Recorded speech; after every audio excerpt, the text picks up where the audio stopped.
Joining us right now is Senator John Thune, chairman of the Senate Republican Conference. Senator, good to have you on the program. Thanks so much for joining us.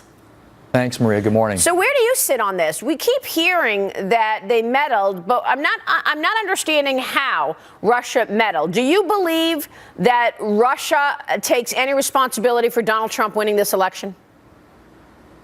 Well, I think they try to be disruptive. I don't think there's any question that Russia always wants to destabilize the American political system, and I don't think that should come as any surprise to anyone.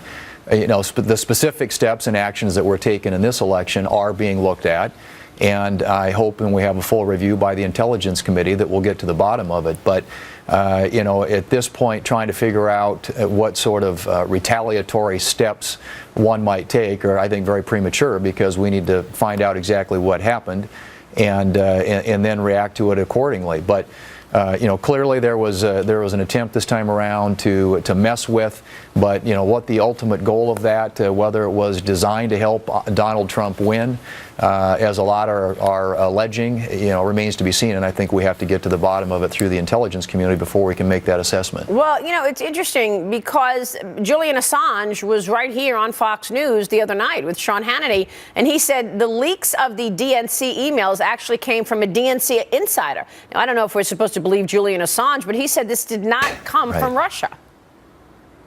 Right, and it's why I think, Maria, trying to, you know, people who are making these snap judgments right now based on a lot of the reporting that's out there, I think until we are able to hear from the Intelligence Committee, hopefully in a coordinated way, if you get the DNI and the FBI and the CIA all up in front of the Intelligence Committees in the Congress with a report and assessment of what actually happened, I think we'll be able to make a better determination about what steps need to be taken moving forward. But you know, right now there's just a lot of wild accusations flying back and forth. Clearly there was an attempt to mess with this election, but what form that took and what its impact was, I think, remains to be seen. And so until we know the answers to those questions, I think it's a little bit, again, premature to start coming to conclusions about what the U.S. should do next. I'm just trying to understand why all of a sudden Russia is this, you know, major big enemy on the left. I mean, you know, President Obama, his entire 8 years was basically trying to buddy up to the Russians. I don't know if you remember this moment back in 2012 when President Obama was about to get reelected and he whispered to then Prime Minister Medvedev. Listen to this, Senator. After my election, I have more flexibility. Yeah, I understand. I transmit this information to Vladimir. So there's President Obama schmoozing then Prime Minister Medvedev, basically saying, I'll have more flexibility after I win this election. And now, so how come President Obama and the Dems did not tell us how evil the Russians were these entire 8 years? Irony of ironies, you know. The rhetoric has certainly changed coming out of the White House compared to what it was just a few years ago. And that's why I think it's important. I mean, obviously things have changed. That what's happened in Syria and the Russian involvement there, their relationship with Iran, I think bears a lot on our relationship. And I think we need to look at the Russians as adversaries. And clearly, you know, history would suggest that we should be very skeptical in terms of our relationship and dealing with them. But this president has had a very checkered record when it comes to dealing with Russia and their allies in the Middle East and that region of the world.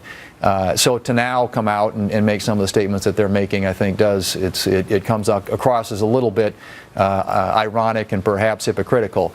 But I think the broader point that you're making is the relationship with Russia going forward is something now that the Trump administration is going to inherit.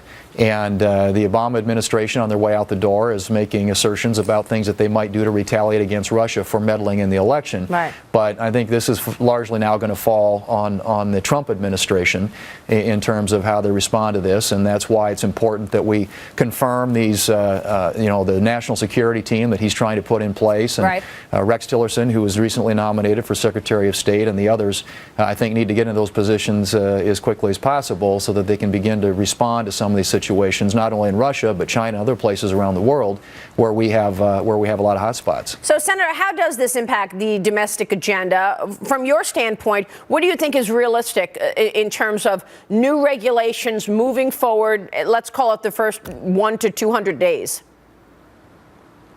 Well, I think that he has a really unique opportunity, Maria, because the previous administration did so many things by executive action that this president can come in and reverse and undo a lot of the damage that's been done.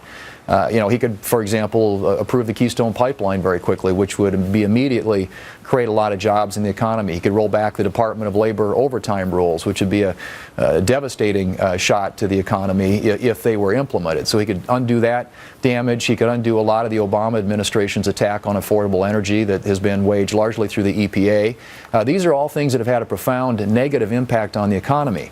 Repealing and replacing Obamacare obviously is something that Congress will have to be involved with, but we intend to be involved with that. We think that Obamacare has been extremely harmful to people across this country, skyrocketing premiums, insurance markets collapsing, and dwindling choices for consumers in this country. And so that's something that needs to be dealt with on day one. The issue of tax reform was mentioned earlier by Jason Miller is a huge issue when it comes to getting the growth rate back in our economy. I think if this president focuses on getting that growth rate back up to 3 to 4%, creating better paying jobs, getting wages back up, and policies that would create conditions that are favorable to that, along the lines of those I just mentioned, I think he'll have a lot of support among the American people, and it will enable him to do many of the harder things that he'll have to do down the road. Right, and it does feel like he's got real support on that in terms of moving the needle on economic growth through tax reform. So that should. I think he does. Yeah, I mean, and tax reform, frankly, it is long overdue. It's going to be very hard. We all know that.